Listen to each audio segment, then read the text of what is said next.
know. We don't. We don't know. Episode number 3, live from the River House with Meghan and MysterE.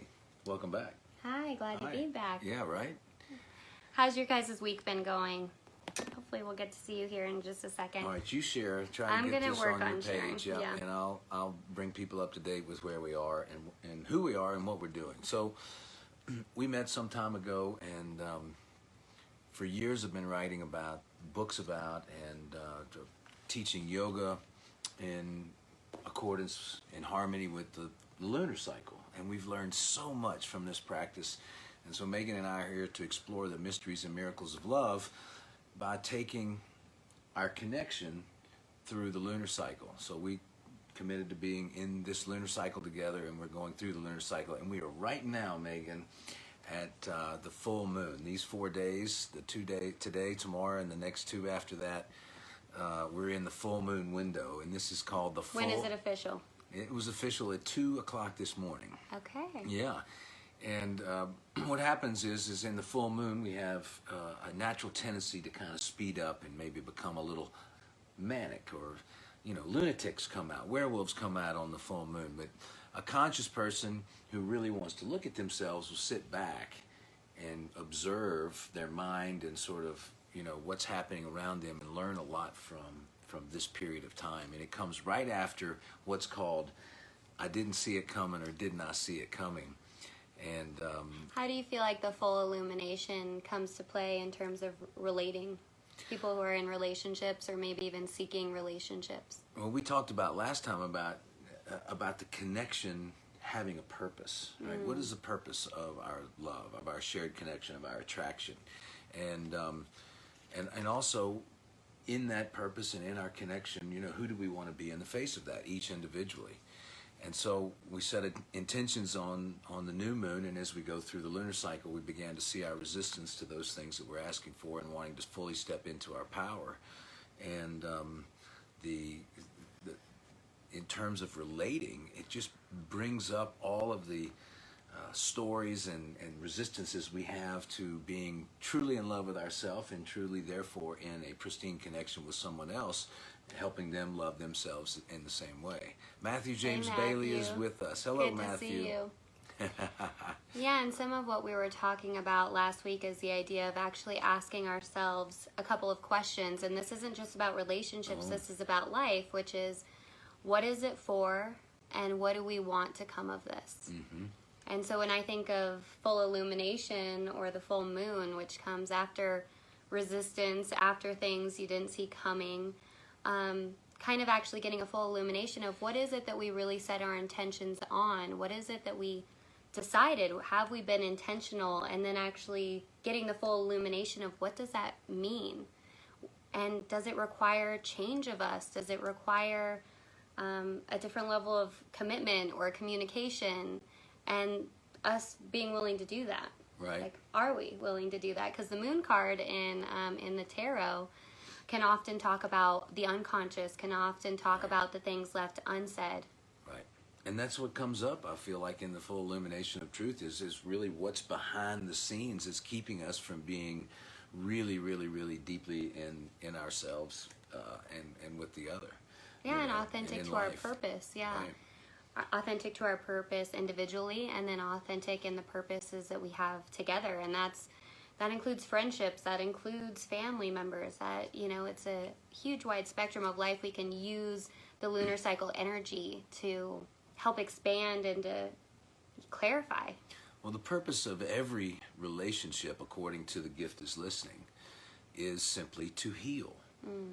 So the natural attraction that happens in bringing two people together is simply an evolutionary force of consciousness bringing you together to look at something. It brings you together in this pure euphoria of love. You know, we have this honeymoon period. We have this incredible thing, and then sometimes things come up later on down the road that challenge us. Well, that's also love doing its job. It is attracting the two forces together to present an opportunity for healing. So in the full illumination of truth and using the lunar cycle intelligently, aligning ourselves with this natural cycle that has the power to move water around the globe, then we can come into harmony with this healing rather than get sidelined by it or knocked down by it or surprised by it.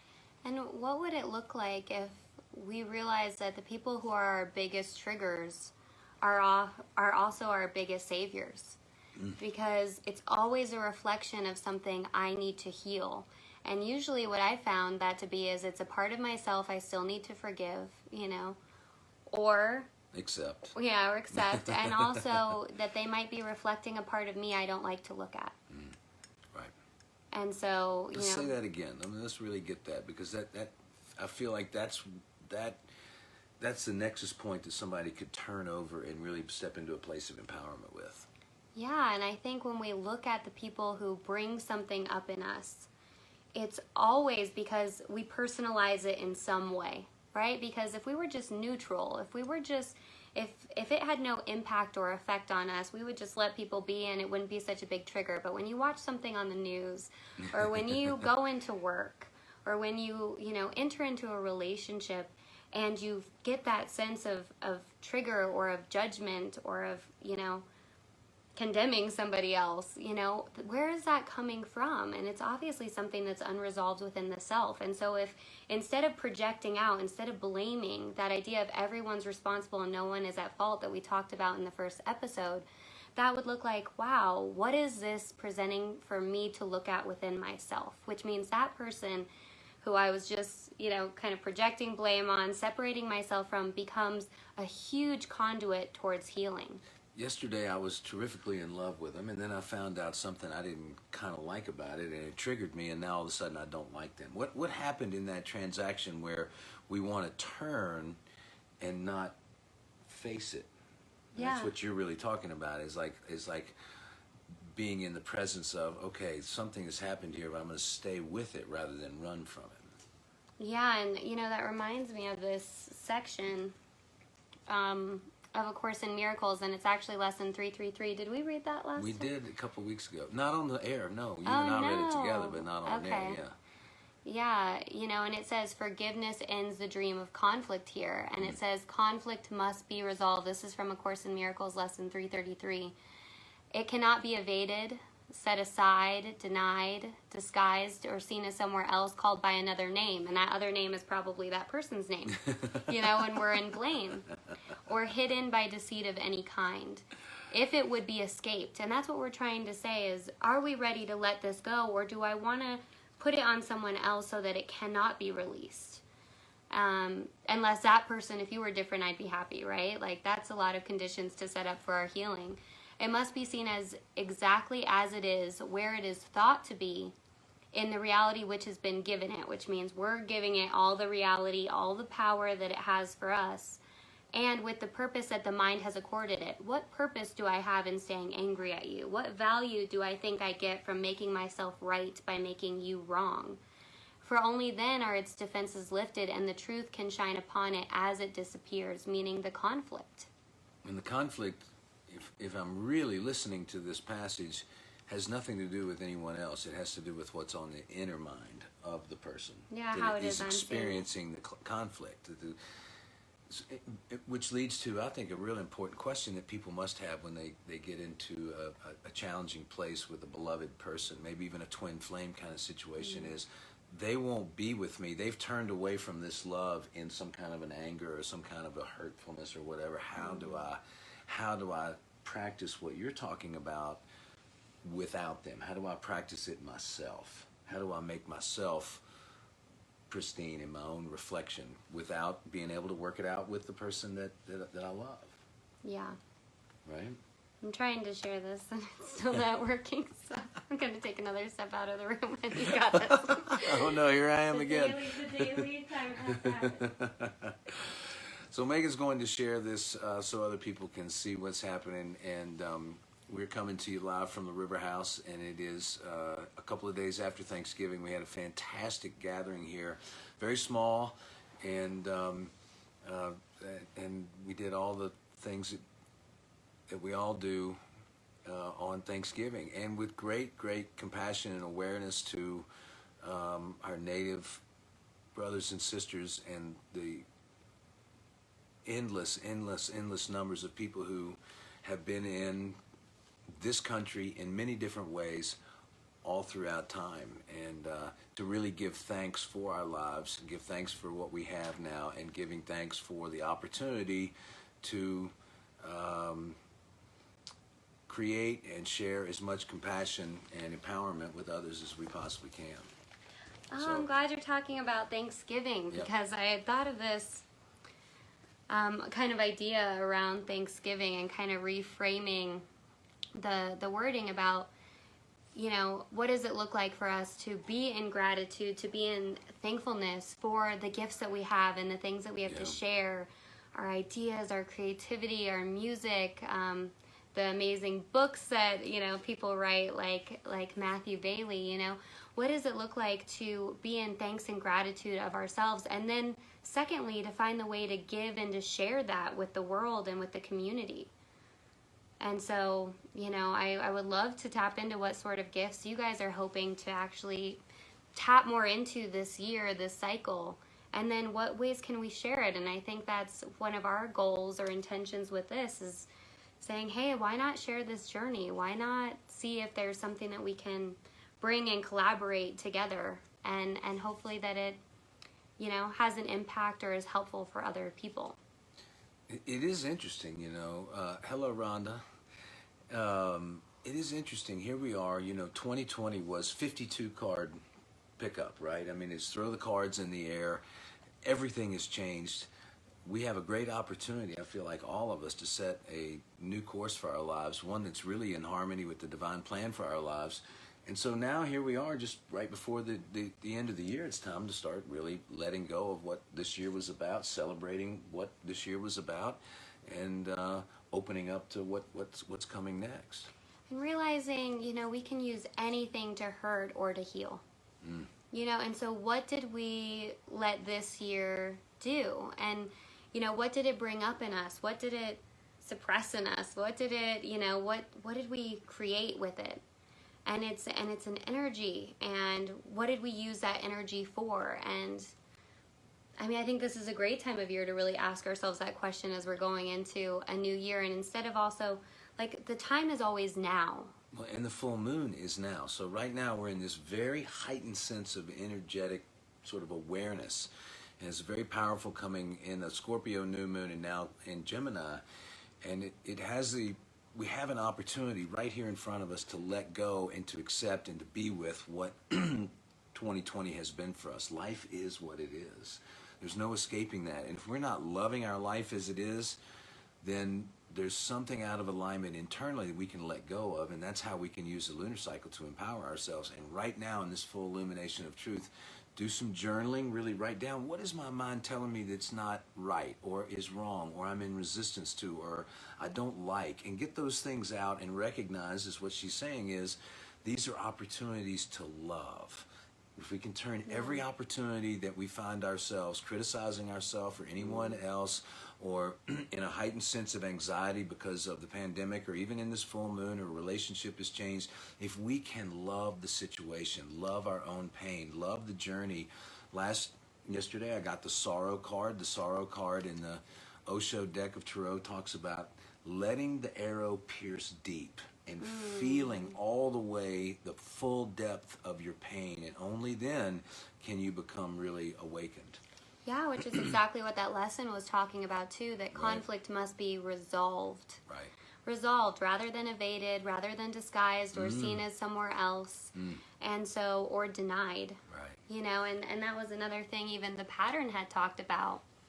I like that you mentioned gratitude, Matthew. Well, you know, I can't read the screen right now, but a lot of times we get stuck in, we're grateful for this and for that and for that and for that, and we lean on heavily the things that we like or that we have a prejudice towards, rather than just being simply grateful for what is and everything. Then all of a sudden we expand our horizons into noticing all the other beautiful things in life, the way the light enters a room, for instance, you know, and maybe even gratitude for, you know, what does it look like to have gratitude for the things that don't go as we planned? And that's where I think a lot of times a spiritual practice of some kind, or a spiritual discipline of some sort, a regular meditation practice or whatever the case may be, can be so valuable and be so important to try to tap into that energy that's greater than ourselves, to understand that our limited concept of self or what we think things should be may not be a part of what is really our divine path or our divine purpose. So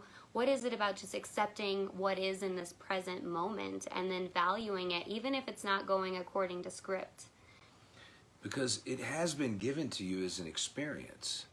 And to try to deny it, hold it back, push back, judge the experience, and basically what you're saying is I'm out of alignment with what God has given me, what life has given me. If I can be grateful for everything, wouldn't it begin to change? Wouldn't it begin to grow? Wouldn't it begin to flower?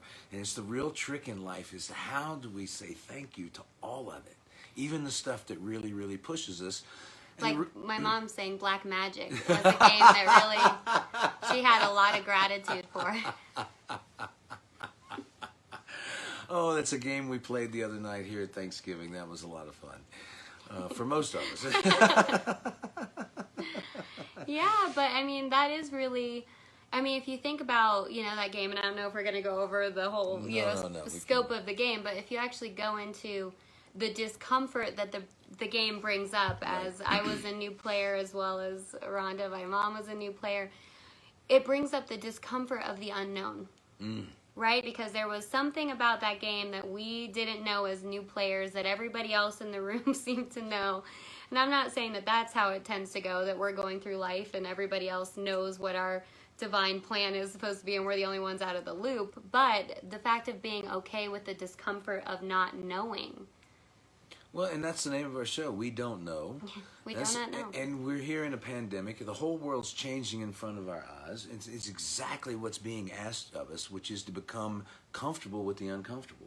Yeah. Become grateful for what is without buying the storyline of the media or the partisanship or any of it. Simply being grateful for life. And when you can be grateful for life as it is right now, you can begin to see the opportunity that is in front of all of us to create a new reality, a compassionate economy perhaps, or the life of our dreams. I mean, everything is available to us right now. And for those that are really doing the work, and I think this is what's so exciting about the lunar cycle, because what we really wanted to talk to you folks about today is...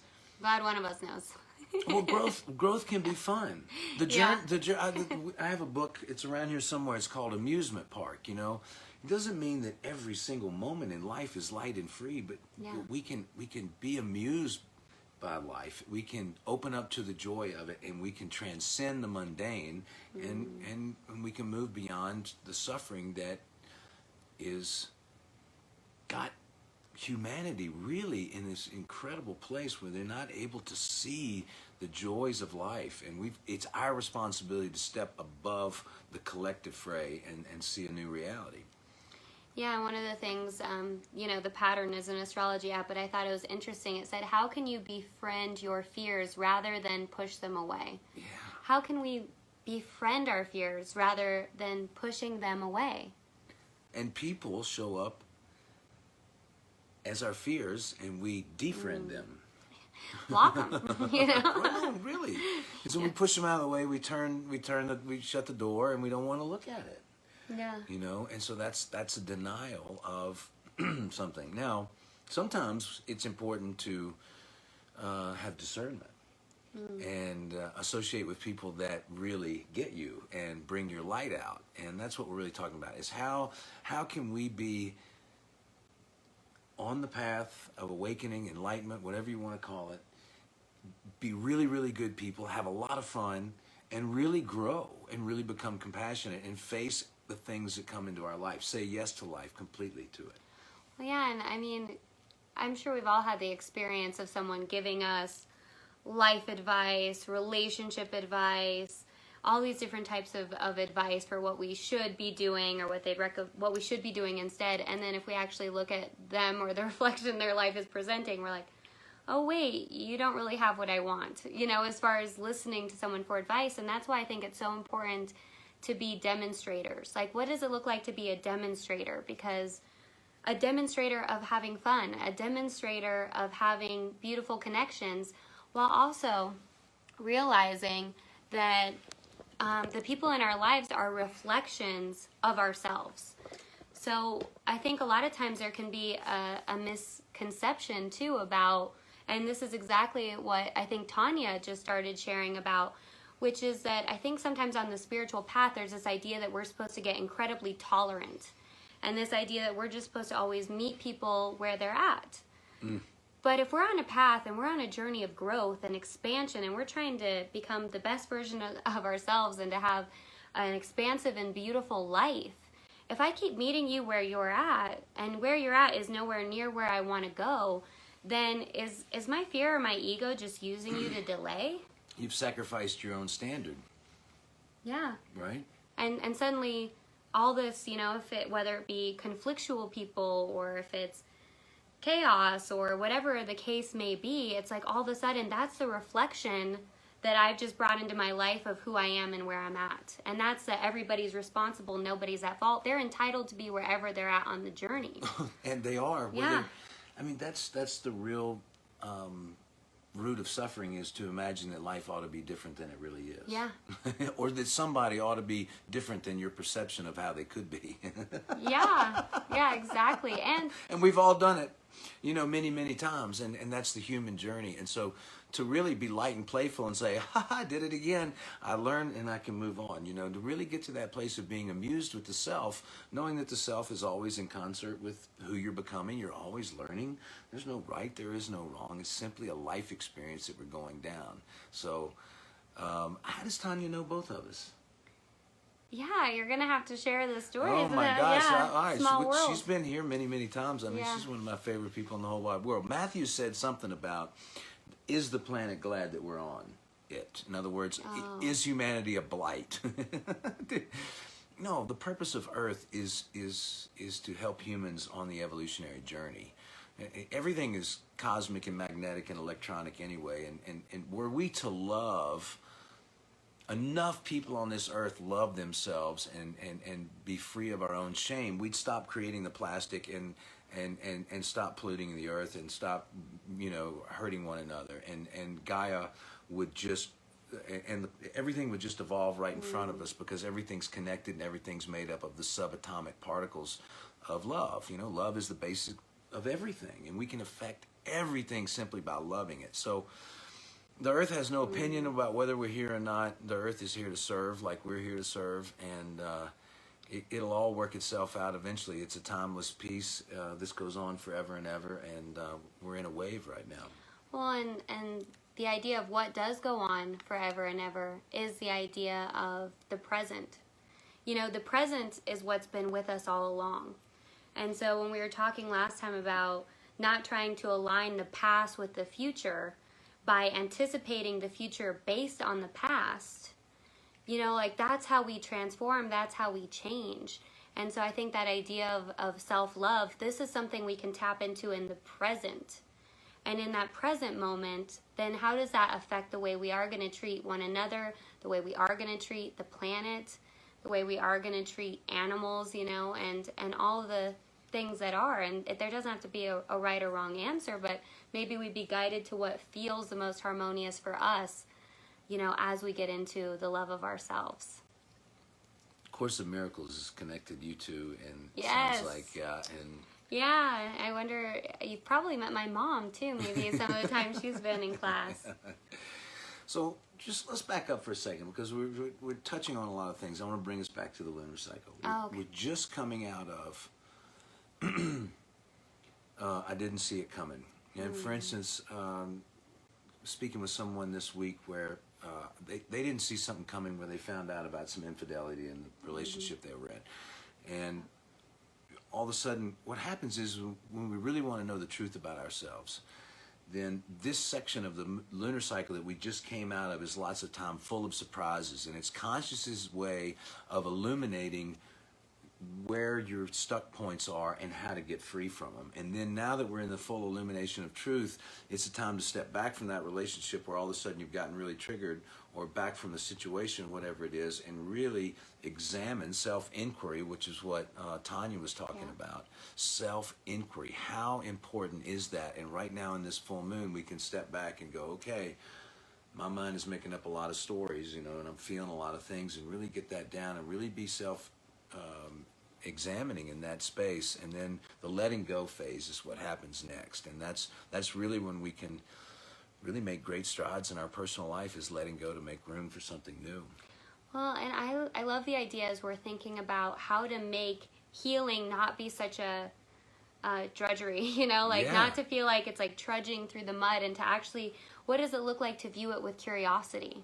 To view ourselves, to view the fearful part of ourselves with curiosity, and with even just a little bit of detachment. And what I mean by detachment is, yes, we have a fearful part of ourselves and we have a loving part of ourselves. And oftentimes relationships and jobs and money and all those different things are these reflections of the part of us that loves us, or the part of us that's in fear. Yeah.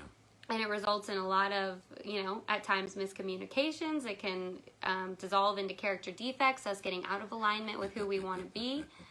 And when we get to that full illumination, what does it look like to really look and examine ourselves as a fact-finding and a fact-facing process? That's a quote that's used in another practice that I do for healing.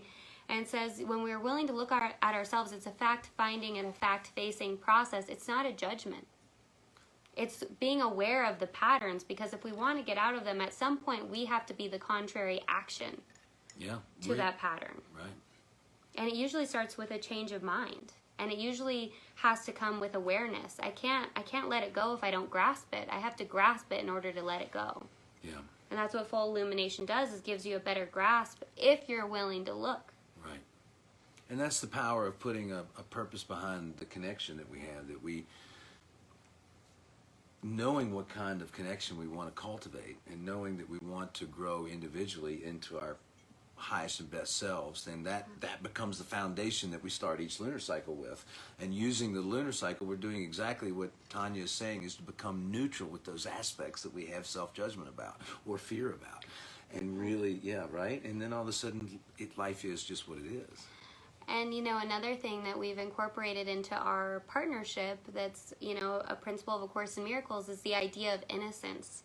What does it look like if we really try to tap into the idea of innocence between one another, so that we really can show up in true honesty and true transparency, because we're creating safety of our intention is to see each other as innocent. Our intention is to love each other for who we are. Our intention, and that doesn't mean we're going to get it perfectly all the time. But it does mean that we can be committed to transparency, which is something else Tanya said, and that is a core. It's like there are no secrets between us. And so the transparent communication is vital. And that's the exploration, because that's when you find out where the parts are that you really are ready to. And it hasn't always been, you know, easy. And what I mean by that is that we have actually, you know, I know that we're new into this, but we have actually given ourselves the experience of having told each other some difficult and challenging things, and then also gave one another and ourselves the experience of being loved and accepted and treated really kindly, you know, around those things, or being willing to explore those areas, or just allowing one another to be where we're at without taking it personally. And what's been so powerful and what's been so amazing about that is then we're creating this reflection for each other that it's okay to be wherever we're at, so that we can really look at it and not try to avoid, not try to evade, not try to disguise, but to say, this is where I'm at, and it's actually safe for me to be where I'm at in partnership with someone else. Right. Whereas in the past, some of the things that I think we've shared with each other, it would have been, you know, for me, it would have been, here. Yeah, exactly. It would have been scary. It would have been, you know, because and that's the difference between a fear-based connection or an innocence-based connection too. Like, okay, and that's what the lunar cycle allows us to do too, is to have this way of innocence and curiosity. It's like, how is this going? Where are we both growing? And is it going to continue to be in this form with each other? And the fact that we do these different conversations or use the lunar cycle to facilitate conversations where it's really safe to explore that. We live in an ever-shifting, moving universe. And the way that we're relating to one another is really with that in mind, that everything is always changing. And so love is eternal, and we both recognize that, and we know that we can love each other all the way through and into whatever situation. So whatever comes up, we bring it up, and we use the lunar cycle to help guide our facilitation of what we need to go through and how we need to presence it, and it's really quite amazing. Tanya keeps talking about innocence, and she says it's her middle name, by the way. Yeah, and also that, you know, having that innocence can attract predators, so boundaries is your lesson this lifetime. Discernment. Yeah, having the power of discernment. Well, and when we take more and more responsibility for ourselves and our lives and our patterns, then I think what's powerful about that is that it's really sometimes the boundaries are, you know, how is it that I'm relating to my patterns? And what does it look like to have that contrary action moving forward? And what's beautiful is that sometimes spirit or the universe, whatever you want to call it, will come and present the same lesson over again after it felt like we might have just learned it, to say, how are you going to show up differently this time? Yeah. And a lot of times, you know, a pattern comes around and around and around, and there's great power in just reaching, and then, I've actually reached and grabbed that lure before, and it had a barb in it. I'm going to let it go by this time. Well, that pattern is not something to avoid necessarily, because it's going to come around again. It's like it's a planet in orbit. It's going to keep coming around, but it can spiral up, and you can utilize the energy of the pattern without getting attached to it. And I feel like that's really sort of the foundation of what kind of connection you and I are really, really after, is how do we love each other fiercely, fully, with total commitment and devotion, and then also how are we staying above the attachment and the sort of implications of codependency and all the things that are the entrapments of every other human relationship that we've ever been in and that we've ever known. And so we are really reaching for something beyond what we've experienced before, and we're glad to share it with you. Yeah, and I think a huge part of that, and it's great to see you, Barbara, I think one of the parts of that has been helpful for me, you know, I noticed before entering into, you know, something new, because this is definitely, I feel like, something new for both of us, but I had been in a pattern over the course of 6 years, and it went around and around and around, and, you know, sometimes it was with the same person multiple times, other times it was like maybe the exact same pattern, just somebody new. And you know what I found towards the end of that cycle was how important non-judgment of myself was, how important forgiveness of myself was to break that pattern. Because I was using that pattern for was to feed a not enough story. And sometimes what we'll use when we pick people who, you know, like Tanya was saying, who might want to abuse our, you know, or take advantage of the innocence or whatever the case may be, what am I using these people to prove about myself? And for me, it was definitely the not enough story. And so the way to actually solve that, you know, it was from a place of fear, from a place of guilt, from a place of not enough. And then so I can't use the same thing that's creating it to solve it. So I can't use guilting myself. I can't use being in anger. I can't use being afraid of partnership in the future in order to solve that pattern.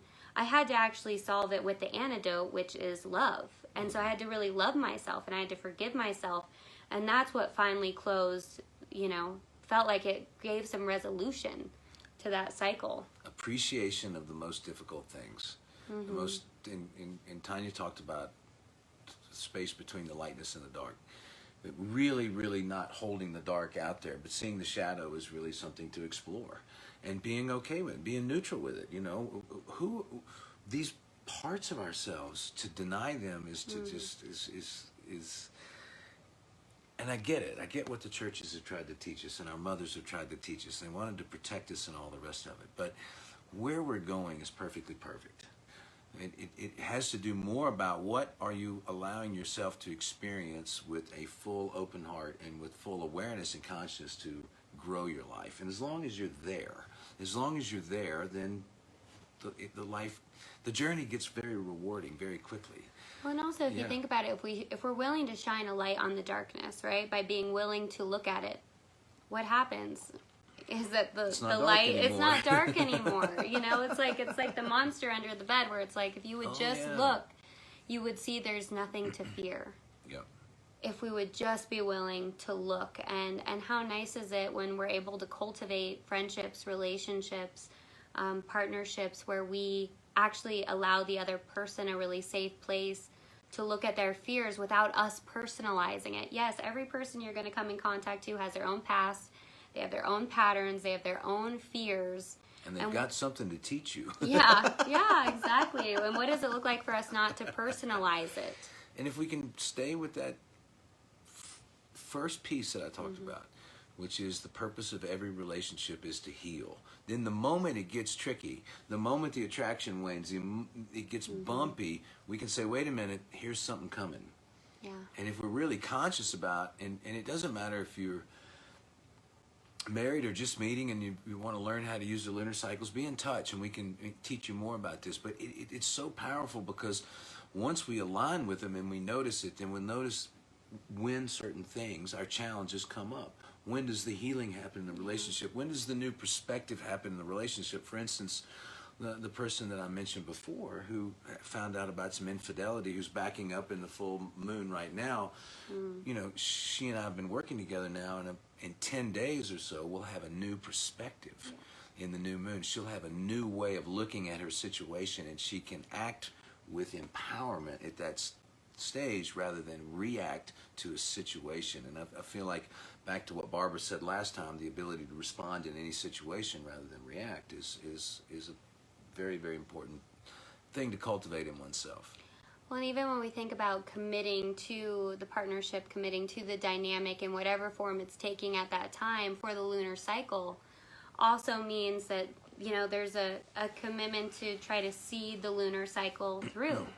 And I think so often when things get challenging or get tough, or the oh shit, I didn't see it coming cycle comes in, or what are some other ones, the oh shit, I said yes, you know, it's like when we go to those parts of the cycle, it could be really easy to just say, oh man, I want out of this. And it's like, so that's what's kind of nice also, is that idea of, hey, we're committing to ourselves and to each other to see the lunar cycle through, which means that it is different cycles, and we're going to have, you know, waning and waxing, you know, amounts of connection and amounts of abilities to see each other, and waning and waxing, you know, personal things that we're going through that are going to impact the connection. Right. And then, what did my mom say? She said, the purpose isn't always about keeping the physical alive. It may be transitioning into a new form, but the love stays consistent. Right. Yeah. Yeah. Might be time to pick a card. Did you bring any with you over here? Of course not. There's somewhere. But I did bring a bunch of decks. So. Yeah, there is. All right. Yeah. She's going to get the cards, and we'll do that. Who's got a question? So great to have Tanya on here. I know. She's been to the River House, I don't know, 100 times or something. We've stayed in touch through the years. And oh, I know what I wanted to respond to was something Tanya said. You know, Tanya's talking about the love, or where we are right now, is asking us to go deeper inside and discover ourselves more fully as divine. And I feel like we could even take it one step further than that. We're all discovering now that we are God, that the divine lives within us. And who are we then to have any opinion about a divine creation such as me or you? So if you're God, and I recognize you as goddess, and I'm God, and you recognize me as God, then that gives us an incredible field of opportunity to then relate to one another, because we know if we're not relating to each other at that high level, then we've forgotten about ourselves. We've forgotten who we are. We've forgotten who we are. And then we can help one another. Look at this, all these people Mickey's connecting over the thing. Hey, Mickey. Good to see you. Mickey's been staying here, Tanya. You wouldn't believe what's happening over here. It's been wonderful. Oh, and I guess I know that. Yeah. All right. So I'm gonna pick a card. Mm-hmm. For the collective. Yeah. For the collective, what do we picking need? a card for the collective. So. Wow. Yay! I love this one. A leg up, number 34, and there's a picture of a baby polar bear climbing up on mama polar bear. A leg up. Okay, so maybe we can read the brief message and go into it, but I think it does speak a lot to the idea of collaboration. So it says receiving help, delegating authority, and interdependence, which is something else that Tanya had spoken about as well. So you've come to a point where going it alone is no longer an option for you. Life has a way of presenting you with the perfect people to align with, who can give you a leg up during this next phase of your journey. Help comes to you in all the areas of your life where you need a boost. The trick is to accept the aid so freely given. When you embrace interdependence, allowing teamwork and independence to commingle, miracles happen, and now is such a time. Wonderful. Yeah. A leg up. And there's a paradox here, because I feel strongly we're going into the age of individual empowerment. And that does not mean going at it alone. It means working in community and working with other people who are also in their full individual divine self, and then working together from that place. And that's the group of people that can create a compassionate economy, are people that are fully in themselves and fully committed to the journey. Same vibe, same tribe. Yeah. Yeah, absolutely. And that we all walk as one. We all walk as one. Yeah. It was interesting because I do a random number generator, but for A Course in Miracles before I get on here. But one of the things that it did say is, where was it? It was saying that salvation can't be accomplished alone. Healing can't be accomplished alone. We can't do it alone. And why would we want to? And that's what anybody does when they're in trouble and they really want to go into their addictions. They take themselves away from their support system so that they go there. And that's something to have great compassion for. Yeah. And we've seen it in so many people. They start to cave in, pull themselves away from what they need. And the antidote is community. It is self-love. It is practice, like you spoke about. And we can use anything at our disposal to help us. There are forces just beyond our awareness all the time that are ready to accept and help and assist. But sometimes it does take us making a decision. Sometimes it does take, for the universe or for spirit to align with where we're trying to go. It really helps if we know where we're going, because a conflicted mind produces conflicted results. And one where there's not really a win-win, because I want multiple outcomes, where if I got one, that would mean I didn't get the other. And it ends up not being a win-win situation, compared to if we allow ourselves to get to a place of clarity. And sometimes that means silence. Sometimes that means sorrow. Sometimes that means grieving. And worry is a form of prayer. Whatever we're beaming out at any given moment, we can think we're justified at being mad at somebody that we have a story that they wronged us, but if we're constantly mad about that situation, guess what? We're broadcasting out to the universe our anger and that things aren't fair, and that I've been, taken advantage of, or whatever the story is we want to put to it. And the universe has no recourse but to give that right back to us. So we are people of cause and effect. We create effect when we're out of alignment with the truth, or out of alignment with love. When we're totally people of cause, we're monitoring every thought, every word, every action, and everything is in alignment with our divine truth. Then we can find out just exactly where it is our work is, because when we really dedicate ourselves to being truthful that way, then all of a sudden the ways that we start getting pulled, and we can notice where we need help. Oh wow, I can't self-correct this one, Megan. I need to be transparent with you about this situation I'm involved in, so that the healing can happen together.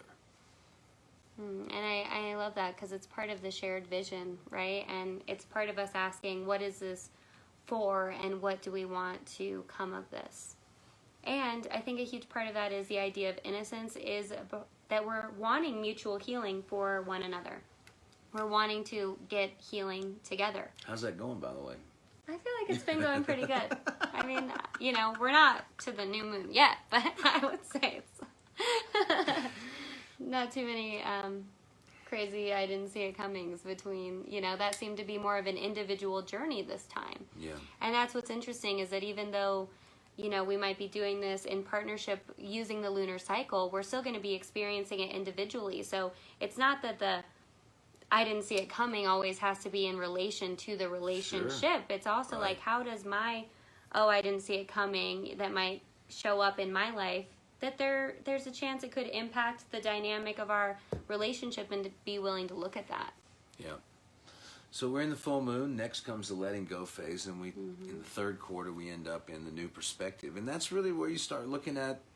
There's another week of the lunar cycle, and you start examining, like, what's it been for me? I can see things with a new perspective, and then you open up to the gift part, the open to receive at the very end of the lunar cycle, and that's where you sort of say, hey, you want to sign up for another month? Lunar cycle, right. Yeah. And if we have two absolute yeses and we're both excited about it, then we go forward. And if one of us needs to step back and take a break, or it's gotten clear that the relationship needs to change form, then that's the time to be honest about it. And we both knew going into it, we always know going into it, that it's an ever-moving, evolving, changing universe, and we love each other at the very deepest levels, seeing each other as divine beings, then these things can be presenced during the lunar cycle. Rather than, months and months or years and years of withholding, restraining, trying to manipulate outcomes, hoping someone will change enough to fit your version of what you're looking for. Instead, it's just there really gets to be a presence. And 2 or 3 months go by, and you get to know somebody, and there was enough attraction to bring you together, but can there also be enough wisdom and foresight to say, this may be a short journey, it may be a long journey, and we don't know. We don't know. Thanks for the reminder. We don't know. We don't know. Yeah. And for those of you who haven't seen it, we had just met, and we were sort of wondering what was going on with us, and we went on a hike one day, and Meghan kept saying, we don't know. We don't know. I don't know. Yeah, it was a very productive conversation because it obviously resulted in a podcast, but which we had to get through a lot of resistance to finally actually be here now. We've been here, this is episode number 3. Third week. Yeah. We may not know. Yet once you know, you can't unknow. You can't unknow. There it is. Yeah. Yeah. It's true. That's powerful. And there is some, we do know. And we're not saying no to this feeling that we have, this attraction. And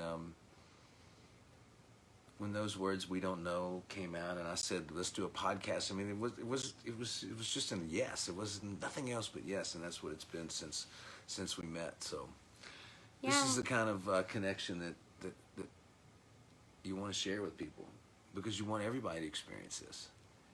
And it's extension. That's what love is. Love is extension, and that's where I think, love can become so backwards. I mean, I can't tell you how many times I've heard the idea of, oh yeah, if you're in a partnership, you can't have opposite sex friends, or, like various things like that, where it's really about limiting or trying to possess the other person and to make them, less available to the world. And if you really love someone and care about them, I mean, I want as many people to get to know you and be in your presence and to love you and to be able to, Yeah.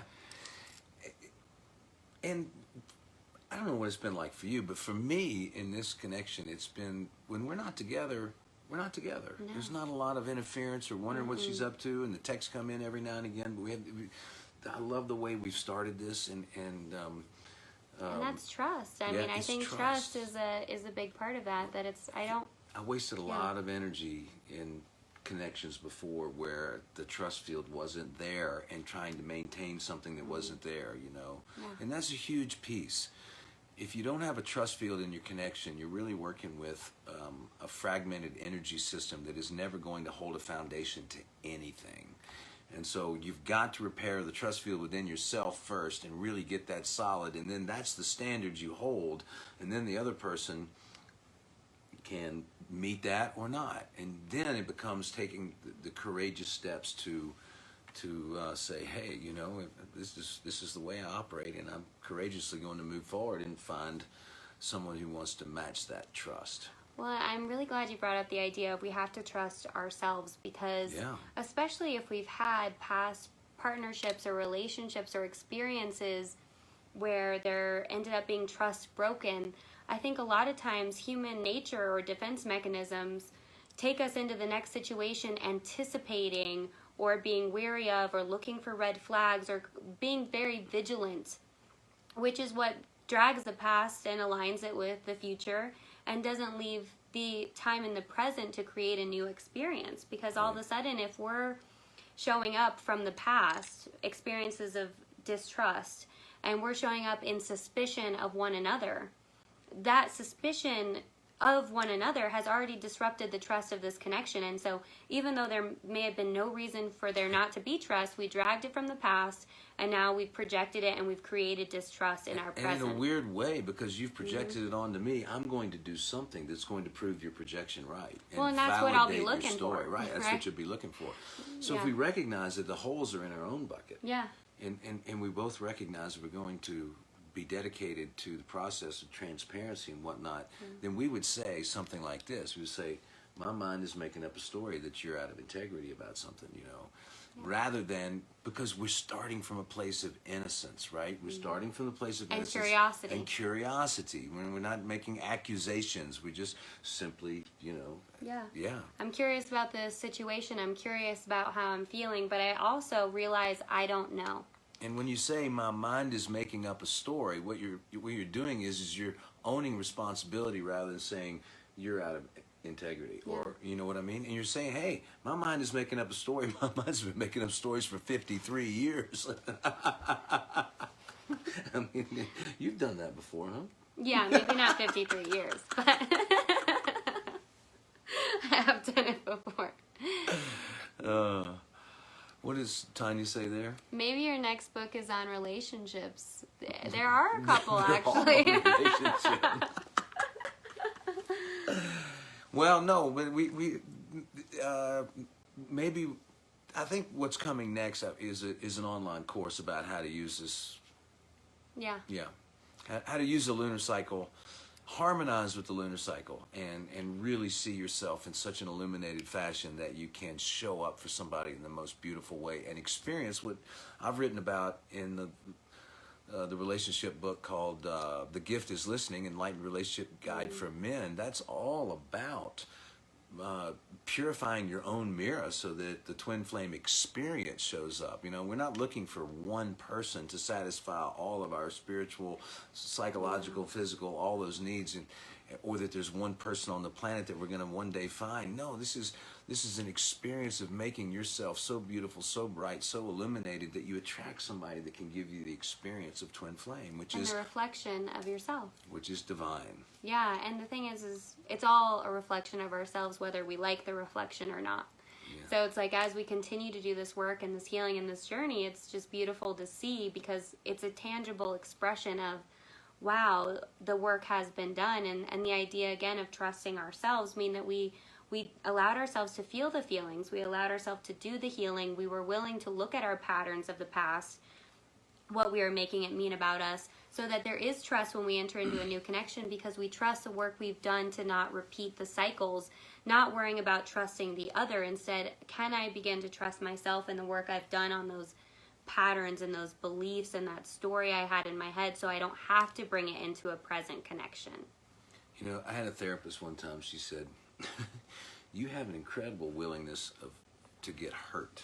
And I feel like that's what keeps a lot of people from investigating attraction or coming out and telling somebody how they really feel, when we be hurt, And I feel like if we're really into love and we're really into self-love, and we really want a presence, and we really want to be in that satisfying relationship, then it's time to step up and just say the truth. Yeah.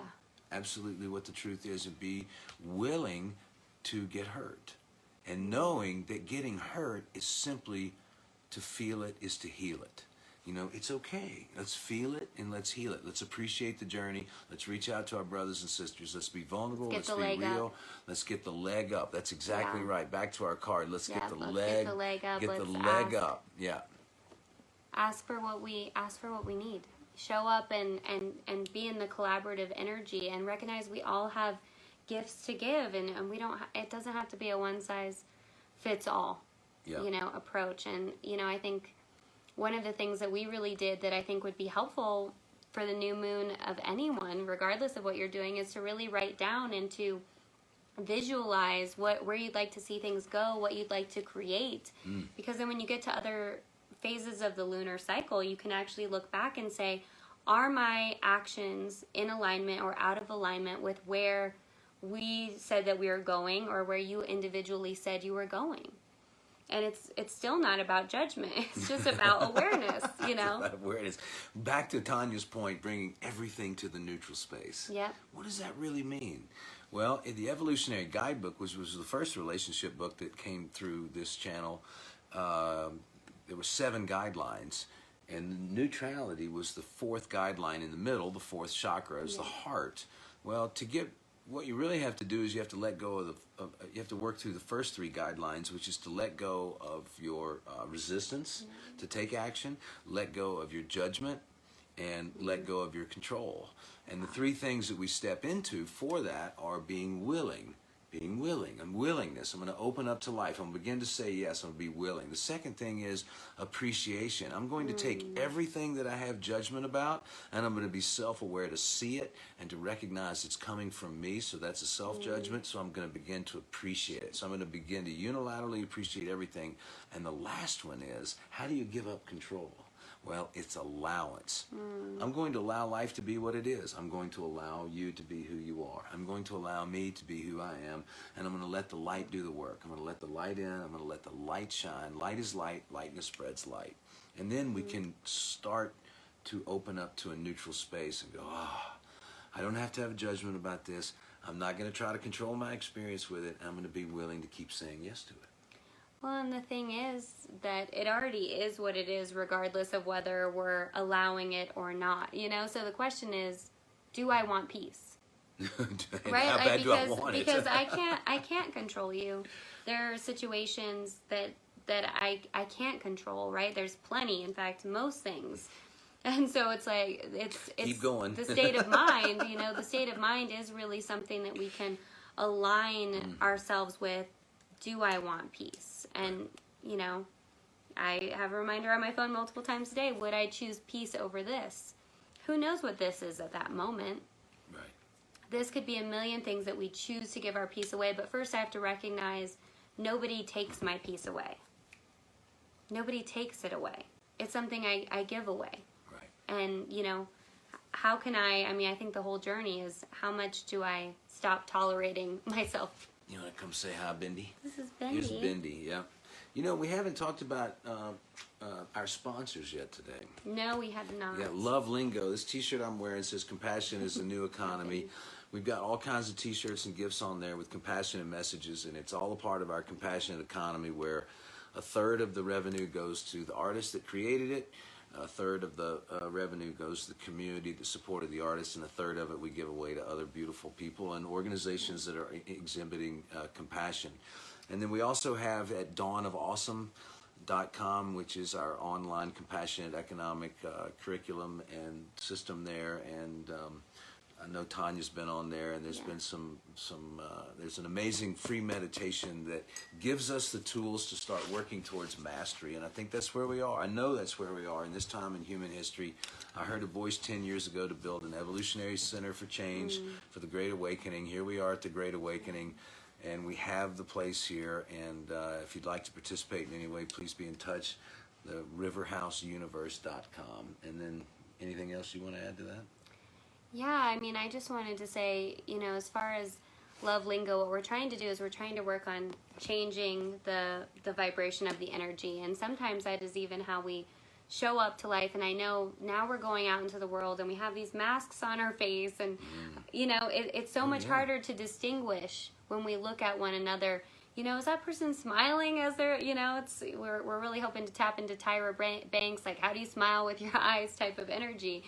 But I mean, I think that the messages that are on Love Lingo, and it's LUVlingo.com, the messages like trust, make America relate again, that it helps helps provoke a dialogue. It helps provoke a sense of safety when we take a stand that we're working on being more loving. We're working on being more loving to ourselves. We're working on being more compassionate with each other. And so there's an energy to those sort of things when we're wearing it ourselves, but also when we're showing up to the world that is so full of fear right now, where there's a lot of people who are overwhelmed by the amount of change. And I think we want to be the change we're looking to see moving forward.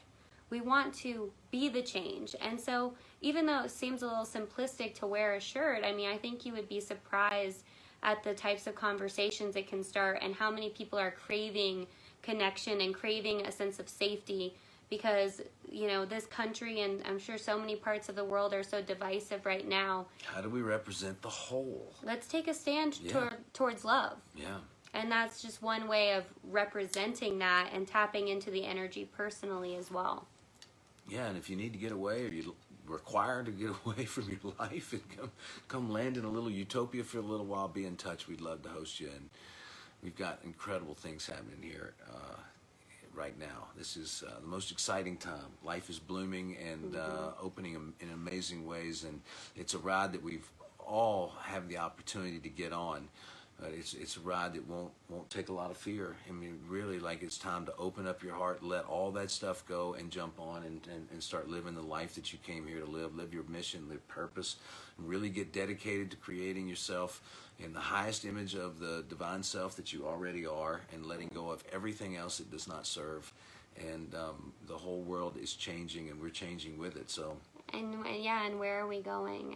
And why not do it together? Why not collaborate together? And, you know, if you are interested in a Course in Miracles, I saw a lot of Course in Miracles students. I also have another page on here too, Miracle Master Coaching, where I do the lessons and studies of A Course in Miracles. And so that's a separate kind of side shoot thing. But, you know, we're wanting to bring our collective missions together in this space. And what I love is how much universal truth there is, right? So it's like the things we're talking about from A Course in Miracles and the things that have come through you and your books.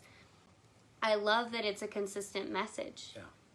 It's a consistent message, and it's about choosing love over fear. It's about the fact that we're not on a self-help. We're not on a self-help train. These aren't self-help books. It's about us joining together. Yeah. And how do we want to do that? And we'd love your ideas, and also if you want to write a comment on here about what you'd love to see moving forward, because we don't know what we're going to talk about next week. So. We don't know. How do we stay in love? How do we remember who we are all the time? Tanya said self-help. I mean, no. What'd she say? Self-love all day long. Self-love all day long. All day long, right? All long day or something. She said, dang or something. Anyway, all dang day. All damn day. Sometimes it's like that, you know. We all have experiences. Sometimes it's like life is just amazing, and it just, we wake up and we just run into life, and it goes, and then sometimes it gets chunky. Well, where's resistance? Where's our responsibility to that, and how can we make it fun? That's how we started this show. How can we make life fun? And even the sticky parts. Yeah. Matthew is asking us to define self. Divine self? Define self. Divine self. Define. I just said divine self. Okay, I was like, I don't think he's hearing what I'm saying. God, I feel like, who am I to judge anything that I've ever done? I'm innocent because I'm simply an expression of God. I'm two eyes of God wanting to know God. God's wanting to know God through an expression of you, an expression of me.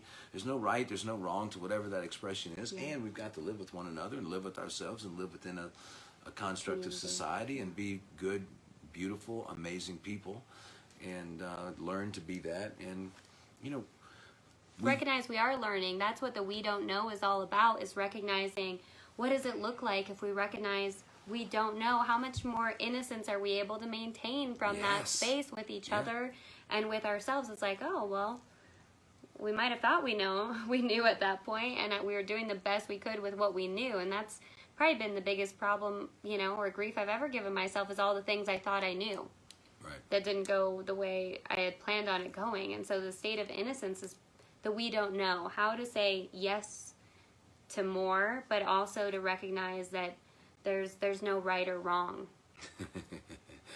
There's no simple recipe, says Tanya. Everybody's got a different recipe. makeup. I mean, you know, how are twins born in almost the exact astrological same time with almost the same DNA, completely different human beings? You know, every single one of us is different. We're as unique as our fingerprint, and treating one another that way and ourselves that way is really, really a very beautiful, beautiful endeavor indeed. And then recognizing the humanity as well, that as much as we're different, that we often desire the same things and we often fear the same things, right? And so if I can actually befriend my fears instead of pushing them away, then what happens when I become more aware of those is I can also see it in others, right? I can say, whoa, and that's what A Course in Miracles says, is everything is either love or it's a call for love, it's a call for God, it's a call for healing. So if I recognize that in myself through forgiveness, through innocence, and through non-judgment of, wow, I had a real call for love this morning, right? Like I acted from a place of fear this morning. Then what's going to happen if I treat myself that way is that I'm also going to see you in the same way. So when you show up from a place of fear, what does it look like instead of for me to judge or to personalize it, to say, wow, that's a call for love. That's someone who's in fear right now. Then maybe I actually know how to answer it. Because answering it with my own defensiveness is not going to make the situation better.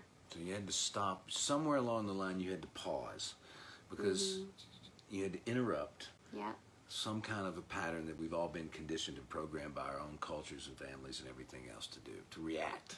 Yeah. Our entire world is reacting. It's split down the middle. Everybody is for or against something in almost every arena. It's like, how can we carve out and unify in ourselves first and then with others to create a perspective of wholeness, so that we're always looking out for the best in everyone. We're always looking for the best. We're not letting the mind get entrapped by that something's wrong with ourselves or anybody else. And the one antidote to this whole thing is, you know, we're going to get exactly we're going to get exactly from life what we put into it. Always, always. And so becoming very, very conscious about what we're putting into it in every given moment, with every thought and every action, everything is going to give us the way through this situation and into a new place. And when these things come up that we want to do that represent old habits that don't ever lead anywhere, how do we then have the courage to go, okay, this is not serving myself, it's not serving the people around me. How do I then step beyond that and into becoming a person of cause? Yeah, and I think a huge part of that is what we were mentioning earlier, which is being willing to do that examination of self. And it's not about getting trapped in the past, but it's about being willing to acknowledge what was the part I played in that. Because it can be really easy to just stay in a place of blame, or to stay in a place of anger, or to stay in a place of justified self-righteousness. But that's not going to promote our growth. That's not going to promote our change moving forward. What does promote it is us saying, I want to really look at what part I played in this. I want to really look at how this dynamic keeps showing up in my life. How is it that my relationship to my boss really reminds me of my relationship to that parent? Right? And like, how am I using it to stay in that holding pattern?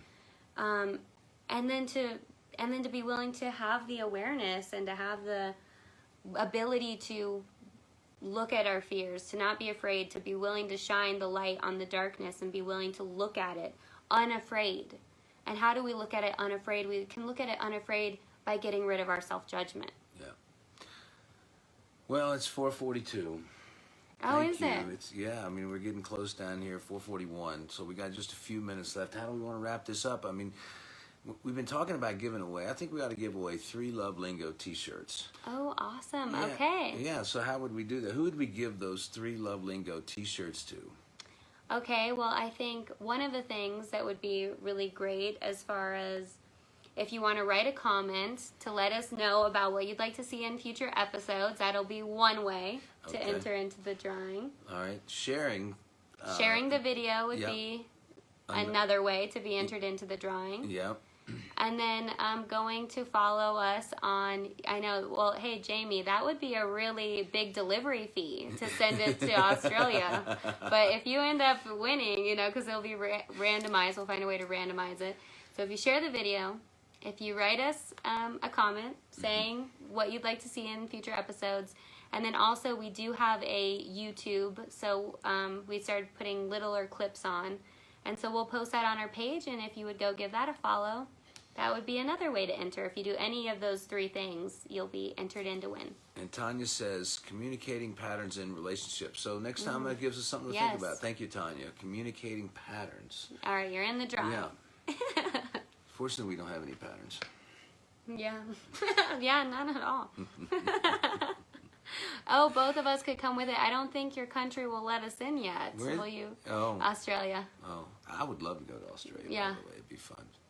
That's actually one of our intentions. Go to Australia, South Africa. Yeah. Yeah. Yeah, right. Great white shark diving. Yeah.